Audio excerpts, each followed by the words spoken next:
얼마 전 오후 예배 시간에 하나님께서는 어떤 사람을 선택하시는가에 대한 공부를 했습니다.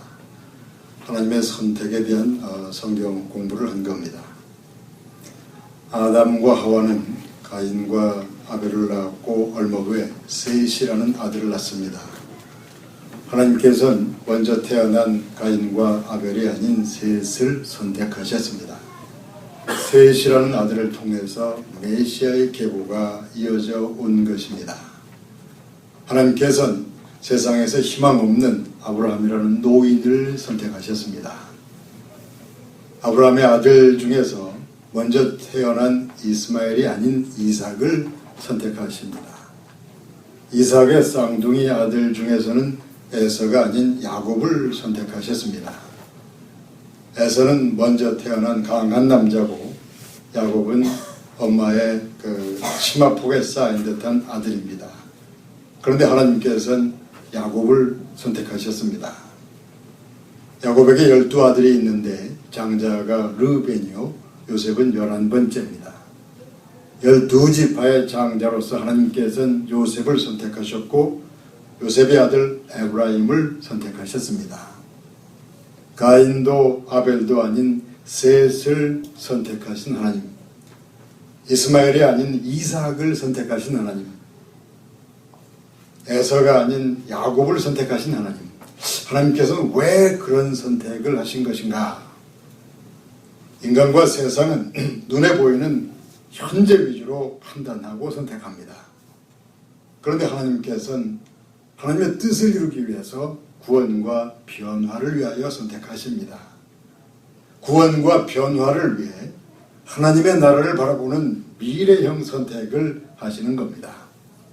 지금 세상에서 얼마나 강하고 얼마나 많고 높은가 보다는 하나님과 동행하면서 어떻게 변해갈 것인지 신앙과 변화라는 관점에서 선택이 결정되는 듯합니다.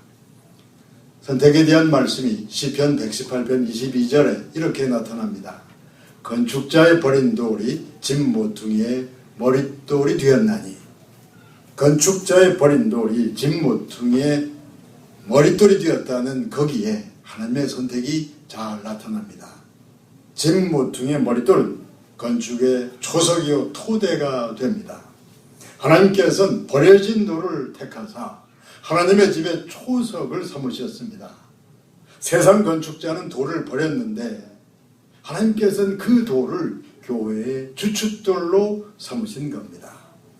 처음 복음이 전해질 때는 건축자의 버린 돌과 같은 사람들이 교회의 모퉁이 돌이 되었습니다. 그 시대의 소외계층이 가장 먼저 복음의 일꾼으로 교회 초석으로 선택된 겁니다. 건축자의 버린 돌을 대표하여서 십자가에 버려지신 분이 예수 그리스도십니다. 세상 건축자는 십자가에 버렸으나 하나님께서는 그를 다시 살리셨습니다. 그렇게 버려졌다가 다시 살아나신 분이 만백성의 구원자가 되십니다. 십자가 죽음에 버려졌다가 다시 살아나신 예수 그리스도를 나의 주님이라 믿고 고백하는 사람에게 하나님의 구원이 임하는 것입니다. 하나님의 사람들은 하나님의 집에 건축재료로 선택을 받았습니다. 그런데 선택받은 사람들마다 먼저 버림을 받아야 했습니다. 하나님의 선택은 세상으로부터 버림받는 거기서 시작된 겁니다. 선택의 시작은 버림받는 거라고 말씀드릴 수 있습니다. 꿈의 사람 요셉은 꿈을 꾸고 나서 얼마 후에 버림을 받게 됩니다. 형들로부터 죽임당할 뻔하다가 겨우 살아서 어디론가 팔려가게 되는 겁니다. 가족과 세상의 건축을 생각한다면 그는 버림받은 자요 제외된 자입니다. 하나님의 선택을 받은 요셉은 먼저 버려진 것입니다. 소중한 선택을 받은 사람일수록 그만큼 철저히 버려졌습니다. 하나님의 종 모세를 생각해 봅시다. 그는 세상에서 최고의 선택을 받았습니다. 당대 최강의 나라 애굽의 왕족으로 고귀한 선택을 받은 겁니다. 그런데 어느 날 모세는 애굽의 감독관을 죽이고 말았습니다. 그는 살인자가 된 겁니다. 광야 깊숙이 도피한 모세는 철저하게 버려지고 말았습니다. 버림받은 광야에서 그는 하나님의 손길을 기다려야 합니다. 1년, 2년, 10년, 20년이 지나갈 때쯤 기다림조차 포기했을 듯합니다. 그렇게 버려진 40년 후 어느 날 하나님의 손길이 다가오게 됩니다. 철저하게 버려진 만큼 소중한 선택이 다가오는 것입니다. 장차 왕이 될 다윗은 악한 왕 사울로부터 철저히 버림받게 됩니다. 버려진 그 기간이 끝나면서 다윗은 이스라엘의 왕이 되는 것입니다. 그러니까 지금 버려진 듯한 사람들에게 희망이 있는 것이요, 세상으로부터 버려진 그 사람만이 하나님께 되찾아지는 것이요, 그것이 기독교의 구원이라는 사실을 믿으시기를 바랍니다. 성경 말씀을 자세히 들여다보면 선택을 받은 사람들에게 반대 상황이 먼저 주어졌습니다. 그들은 철저히 버려진 후에 새롭게 거듭나는 과정을 거쳐야 했습니다. 하나님의 사람으로서 변화 과정이 필요했습니다. 선택받은 사람에게는 고난과 기다림이 먼저 주어진 것입니다. 그런데 하나님의 선택을 생각할 때 사람들은 보통 축복을 생각합니다. 주로 은혜와 축복을 바라면서 하나님의 선택을 생각하는 겁니다. 물론 선택받은 사람에게 하나님께서는 풍성한 축복을 주셨습니다. 아브라함은 대단한 부자가 되었고 요셉은 애굽의 총리가 됐습니다. 모세는 그때부터 앞으로도 영원히 훌륭한 지도자로 기억될 겁니다. 예수 그리스도께서는 그때로부터 앞으로도 영원히 우리의 주님이 되십니다. 그런데 선택받은 그들 모두는 견디기 어려운 고난과 절망의 시기를 거쳐야만 했습니다. 요셉은 자신의 형들로부터 죽임당할 뻔하다가 먼 곳으로 팔려갑니다. 어제까지는 애굽 최고의 사나이인데 오늘 모세는 살인자가 됐습니다. 호산나를 외치던 백성이 지금은 예수님을 십자가에 못 박으라고 소리칩니다.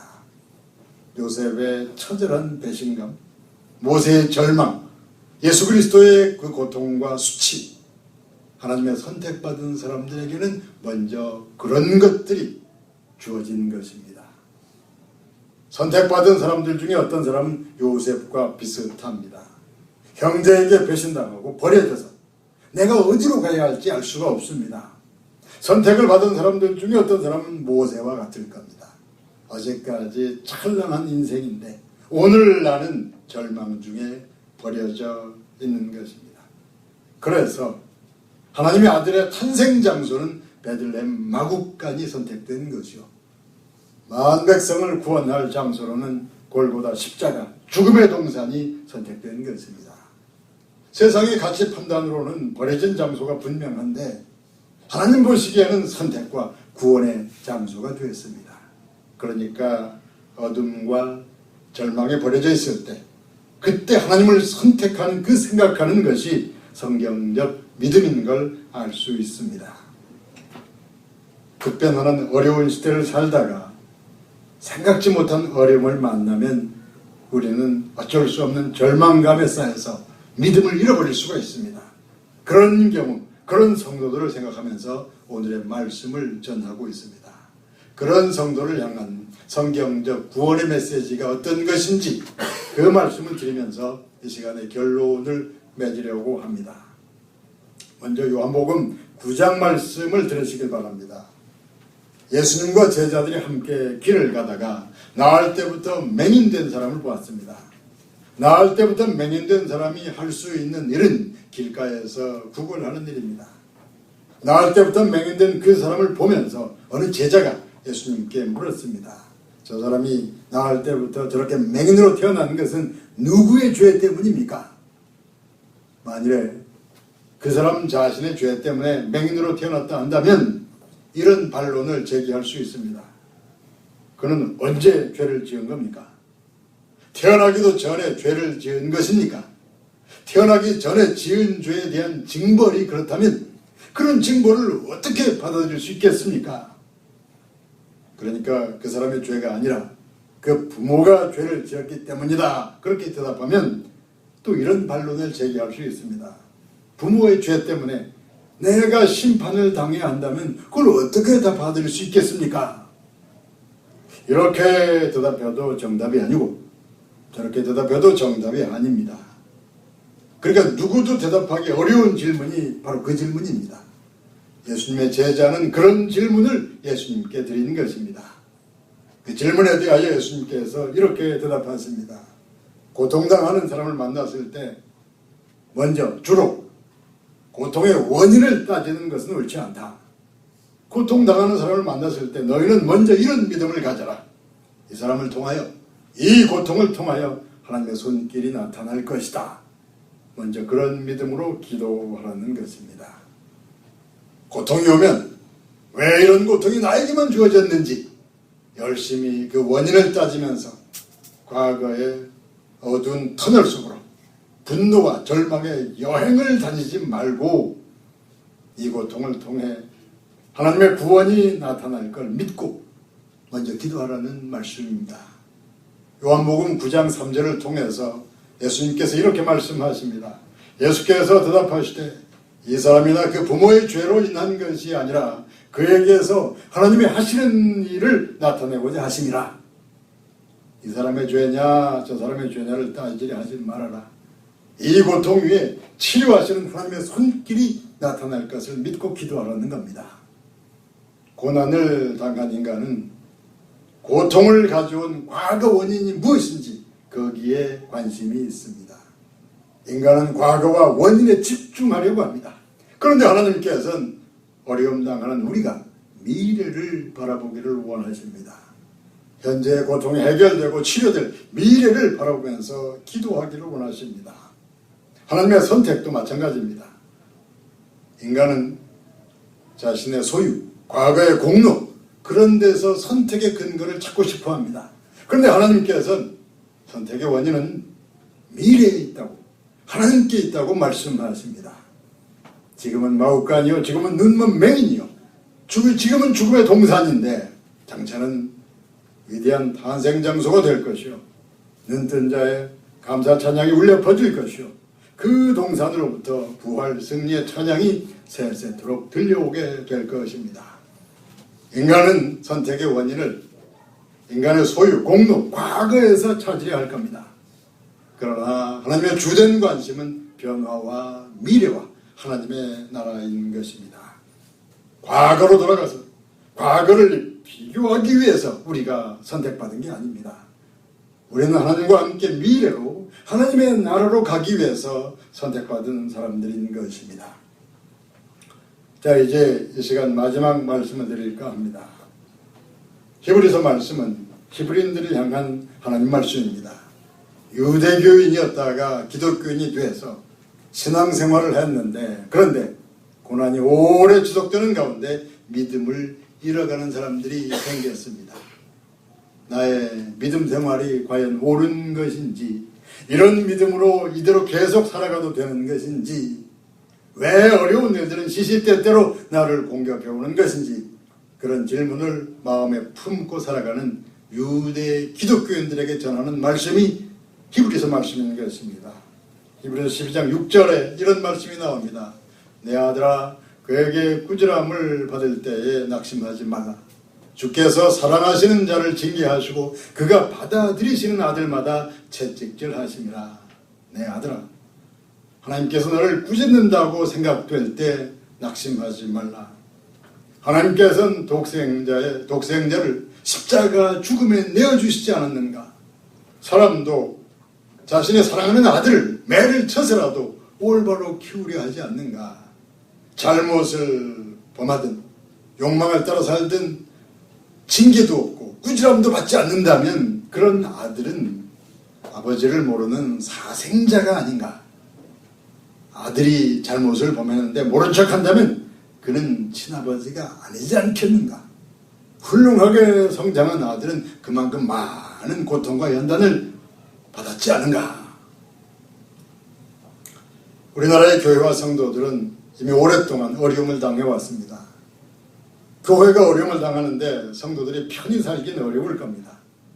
교회 일이 아니라 해도 여러분들이 살아가는 삶의 현실에서 다양한 어려움들이 있을 듯합니다.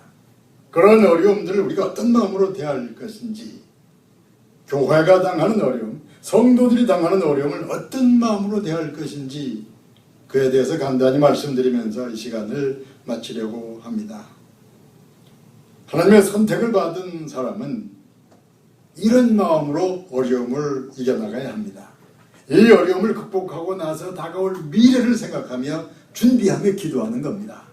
그런 사람들에게 있어서 어려움의 원인은 미래에 있는 겁니다. 현재 어려움은 하나님께로 더 가까이 가기 위한 통로요, 촉진제가 될 겁니다. 그러니까 하나님의 사람은 항상 하나님과 미래를 선택해야 합니다. 우리 인생이 뒤로 돌아갈 수는 없습니다. 우리는 앞으로 가야만 합니다. 어려움의 원인은 과거에 있는 게 아니라 미래에 있다고 믿고 미래와 하나님을 향해서 살아가야 하는 겁니다. 누가복음 9장 62절이 이렇게 전하고 있습니다. 예수께서 이르시되 손에 쟁기를 잡고 뒤를 돌아보는 자는 하나님의 나라에 합당하지 아니하니라. 손에 쟁기를 잡았으면 밭을 갈며 앞으로 가는 자가 선택받은 농부입니다. 뒤를 돌아보면서 밭을 갈 수는 없습니다. 인간과 휴머니즘은 과거와 어둠과 절망과 허무로부터 소중한 가르침을 찾으려고 애를 씁니다. 욕망과 본능에 집착한 사람들은 현재 기쁨과 쾌락을 추구합니다. 미래와 하나님께 등을 돌리고 과거와 현재를 정당화하려고 애쓰는 겁니다. 그러나 성령의 충만하면 미래를 향한 희망이 마음에서 솟구쳐 오릅니다. 말씀에 충만하면 하나님을 향한 믿음, 소망, 사랑이 솟아오릅니다. 욕망과 본능과 휴머니즘이 다 나쁘다 할 수 없습니다. 그렇지만 그런 것들이 영혼의 보좌를 차지한 인생은 미래도 없고 희망도 없습니다. 하나님께서 원하시는 선택은 인간보다 먼저 하나님을 생각하는 것이요, 과거보다 사람보다 미래와 하나님을 먼저 생각하는 것입니다. 말씀과 변화를 통하여 미래와 하나님의 나라가 여러분들의 영혼에 충만케 임하기를 예수님의 이름으로 축원합니다. 기도하겠습니다.